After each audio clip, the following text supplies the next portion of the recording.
पतित पावन सीताराम। आगे बढ़े परमात्मा गंगा अवतरण का प्रसंग बहुत सुंदर है। गंगा अवतरण की कथा सुनाई और परमात्मा वहां से आगे बढ़े, जनकपुरी आए। जनकपुरी में जैसे ही आए परमात्मा, जनकपुरी की शोभा देखी तो देखते ही रह गए। जहाँ जाय मन तही लोभाई, बनैन वर्णत नगर निकाय। जहाँ मन जाता है वहाँ लुभा जाता है। ऐसे जनकपुर की शोभा।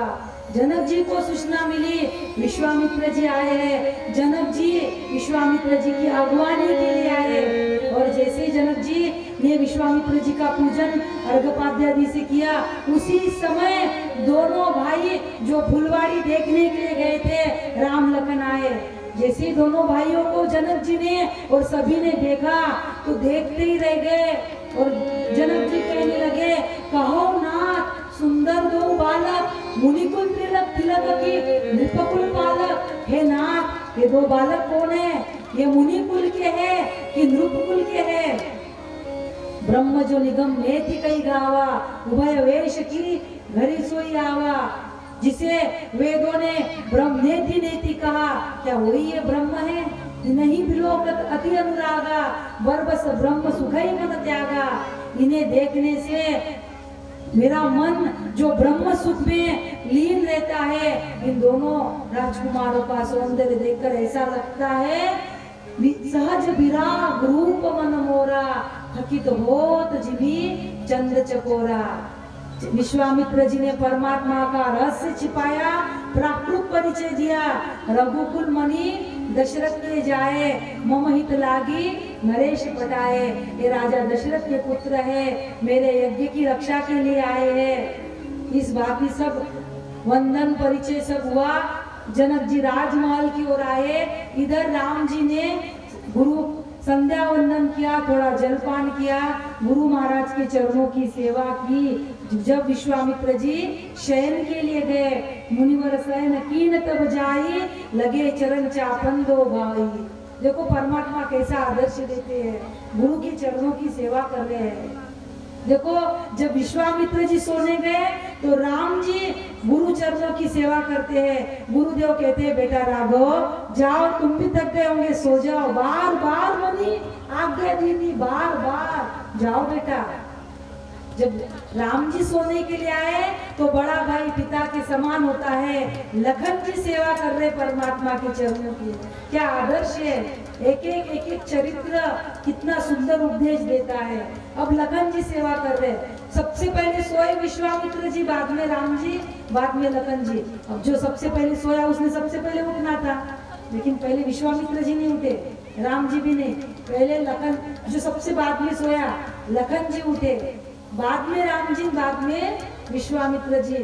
और सब सुबह जागने के बाद में सकल सोच करी जाई नहाए, नित्य निभाई मुनि सिरुनाए।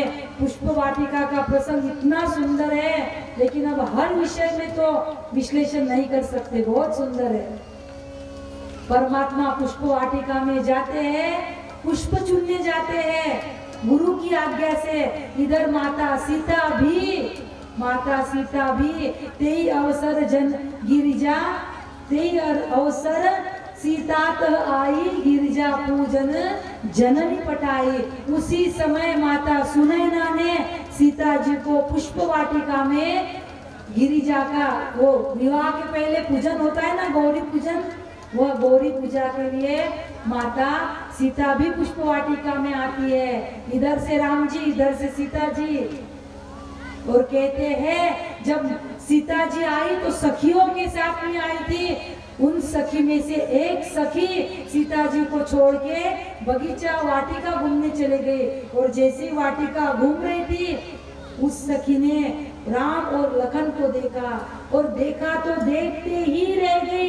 एक सखी सी संग ब्याई, गई रही देखन फुलवाई, देखन बाग कुंवर गुरुआए, वह किशोर सब भांति सुआए।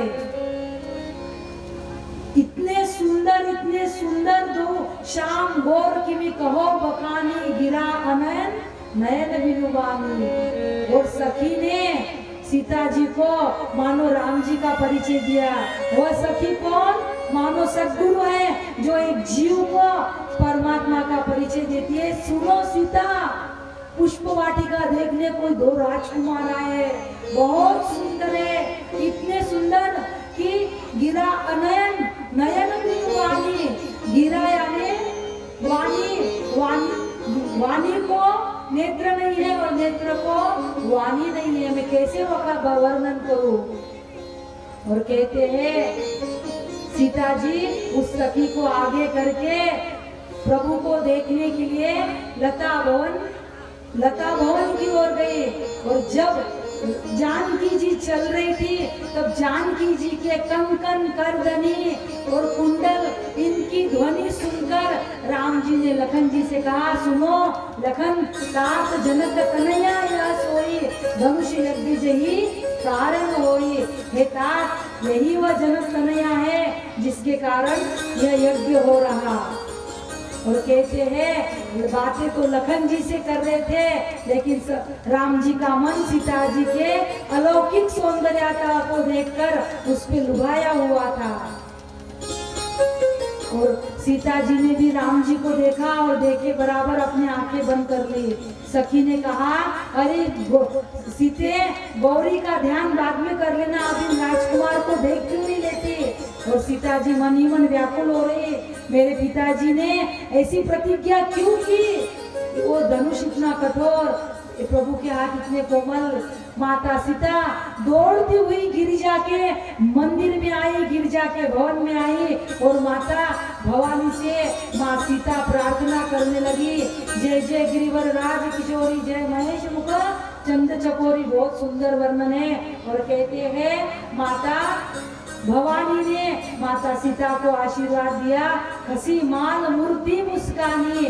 माता भवानी के गले में जो माला थी वो नीचे गिरी और मूर्ति मुस्काई। और कहते हैं माँ भवानी ने सीता को आशीर्वाद दिया, हे सीते, तुम्हें यही वर मिलेगा और यही वरदान मिलेगा।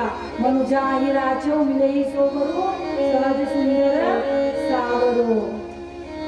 और कहते हैं इधर राम जी पुष्प लेके गुरुदेव के पास आए, इधर सीता जी भी गौरी पूजन करके आए। और पुष्प वाटिका में जो भी कुछ घटना घटी थी राम जी ने सब विश्वामित्र जी को सुना दी। गुरुदेव वहाँ ऐसी ऐसी घटना घटी। अब राम जी तो बड़े सरल स्वभाव के थे। राम कहा सब कौशिक पाही, सरल स्वभाव छुअत छल नाई। राम जी को छल तो छूता भी नहीं है। तब विश्वामित्र जी ने कहा कि हे बेटे, हमारा मुनियों का यह भी एक काम है कि शक्तिमान यदि घूम रहा है तो उसे उसकी शक्ति पुनः प्राप्त करा दे। और कहते हैं गुरुदेव का पूजन हुआ। गुरुदेव ने राम जी के पीठ से हाथ घुमाया, आशीर्वाद दिया, सुफल मनोरथ हो तुम्हारे। राम लखन सुनी भय सुखारे। और विश्वामित्र जी ने कहा, बेटे चलो, आज धनुष यज्ञ का दिन है, देखे विधाता किसे बढ़ाई देता है। आज धनुष यज्ञ का दिन है, देखो विधाता किसे बढ़ाई देता है। जनक जी ने बुलावा भेजा है तो कहते हैं राम लखन और विश्वामित्र जी गए धनुष जहाँ यज्ञ धनुष यज्ञ जहाँ था वहाँ गए और एक भव्य दिव्य आसन पे राम लखन और विश्वामित्र जी को बैठाया। सारे देश देश के राजा महाराजा आए थे। उसी समय सभा में सन्नाटा छा गया। 10,000 हाथी मिल के एक धनुष को खींच के लाए, सभा के बीचों बीच रखा। बीचों बीच सारे सभा में सन्नाटा। ये क्या बात है, ये क्या घटना है, ये क्या चीज है। सारे सभा में सन्नाटा। और उसी समय जनक के बंदी दूत अपने डफली पे ताल देते हुए, जनक के बंदी दूत अपने डफली पे ताल दे रहे और जनक की प्रतिज्ञा सुना रहे। बोले बंदी वचन भरा, सुना सकल मही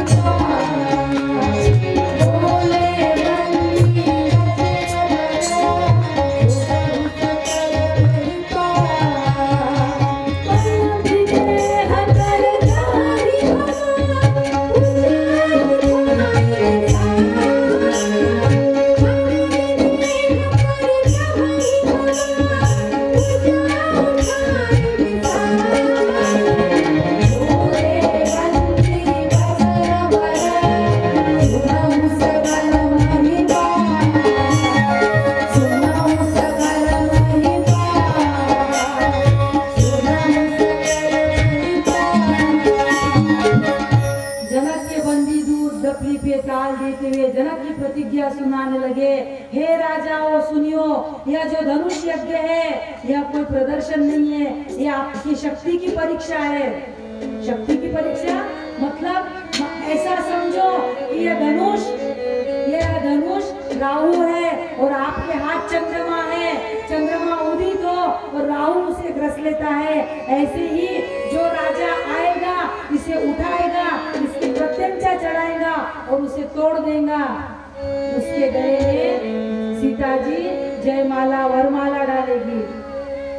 अब सारे राजा को, इसीलिए यह धनुष कोई साधारण धनुष नहीं है, ये शिव जी का प्रलयंकारी धनुष है, प्रलयंकारी। इसे जो भी उठाएगा तोड़ेगा उसके गले में जानकी जी वरमाला डालेंगे। राजा महाराजा बैठे थे, उसमें का एक राजा उठा, उसे लगा ये धनुष ये तो मेरे बाएं हाथ का खेल है, ये कोई धनुष है। बड़ा सीना तानते हुए चलने लगा और आया धनुष के पास, ऐसा बाया हाथ लगाया, ऐसा उसे लगा ये तो ऐसे बाएं हाथ का खेल है, ऐसा बाया हाथ लगाया और जैसे लगाया अरे उठ उठ। जब बाएं हाथ से काम नहीं हुआ अपना दाया हाथ भी लगाया, अरे उठ, अरे दुनिया देख रही है उठ, इज्जत का क्रेडिट का सवाल है उठ। और जब हम कोई ताकत लगा के कोई चीज को उठाते और वो चीज नहीं उठती है तो वो चीज हमें दूर फेंकती है ना, ऐसा होता है। वो ताकत लगाई हुई हम ही दूर जाके गिरते हैं। जब उसने पूरी ताकत लगाई धनुष तो नहीं उठा, वह राजा पीछे जाके गिर गया। एक एक राजा महाराजा आ रहे हैं धनुष उठाने का प्रयास कर रहे हैं, लेकिन किसी से भी धनुष नहीं उठ रहा। तब सब राजाओं ने क्या किया, 10,000 राजाओं ने मीटिंग की, 10,000 राजाओं ने मीटिंग की। और इनकी मीटिंग में क्या प्रस्ताव पारित हुआ, हम 10,000 मिलके उठाएंगे। उसमें से किसने पूछा कि हम 10,000 मिलके उठा भी लेंगे तो सीता किसे मिलेंगी, 10,000 को तो नहीं मिलेंगी, सीता किसे मिलेगी। इनकी मीटिंग देखो, हम 10,000 मिलके उठाएंगे, फिर हम सब जन आपस में युद्ध करेंगे, उसमें से जो एक बच जाएगा उसे सीता जी प्राप्त होगी। तुलसी जी बाबा कहते ये प्रलोभन था ही कुछ ऐसा, 10,000 राजा एक साथ में उठे, भूप सहस्र दस एक ही बारा, लगे उठावन तरई न तारा। सारे उठाने लगे लेकिन डगई न शंभु सरासन कैसे, कामी वचन सती मन जैसे। जैसे कामी के वचन सती के मन को, पतिव्रता के मन को डिगा नहीं सकते, ऐसे ही धनुष तिल भर भी नहीं हिला, तिल भर भी। श्रीहत भय हारि सब राजा, बैठे निज निज जाई समाजा। एक एक राजा सपने उठाने का प्रयास किया, लेकिन सारे श्रीहीन तेजहीन होकर अपने अपने आसन पर आकर बैठ गए। तब जनक जी अपने आसन से उठे और कहने लगे, दीप दीप के भूपति नाना, आए सुने हम जो पर उठाना। हे दीप दीप के राजा महाराजाओं, मेरी प्रतिज्ञा सुन के आप आए, लेकिन कोई तिल भर भी धनुष्य को अरे उठाना तोड़ना तो दूर की बात, तिल भर भी उसको भूमि से हटा ना पाया। इसीलिए मैं आज ऐलान करके कहता हूँ कि यहाँ पे बैठने वाला कोई भी वीर नहीं है, सारे नपुंसक बैठे हैं। मैं ऐलान करता हूँ सारे नपुंसक है। सबने तो सुन लिया, लेकिन लखन जी से सुनना नहीं हुआ। लखन जी से, लखन जी उठे अपने आसन से, है जनक, कही जनक जैसे अनुचित वाणी विद्यमान रघुकुल मति जाने। है जनक, ऐसी अनुचित वाणी कैसा बोल रहे हो, मेरे रघुकुल के होते हुए, मेरे रघुनाथ जी के होते हुए। अरे रघुनाथ जी की बात छोड़िए, उनका ये सेवक जो तुम्हारी अनुशासन पाओ, कंदुक युवा ब्रह्मांड उठाओ, कमल नाल जिमी चाप चढ़ाओ, सतजोजन प्रमाण ले जाओ। अरे ये धनुष की क्या बात, पूरे ब्रह्मांड को कंदुक की बात में उठाओ और 100 योजन लेकर घूमता चलो। ये धनुष की कौन सी बात है। लखन जी की गाड़ी बड़ी जोश में, बड़ी पावर में थी। तब रघुनाथ जी ने, राम जी ने इशारा किया, भाई लखन हम स्वतंत्र नहीं है। बैठ जा मेरे भाई, बैठ जा। सय नहीं रघुपति लखनऊ ने मारे, सय नहीं यानी इशारे से प्रेम समेत निकट बैठा रे। बैठ जा मेरे भाई, हम स्वतंत्र नहीं है। जब तक विश्वामित्र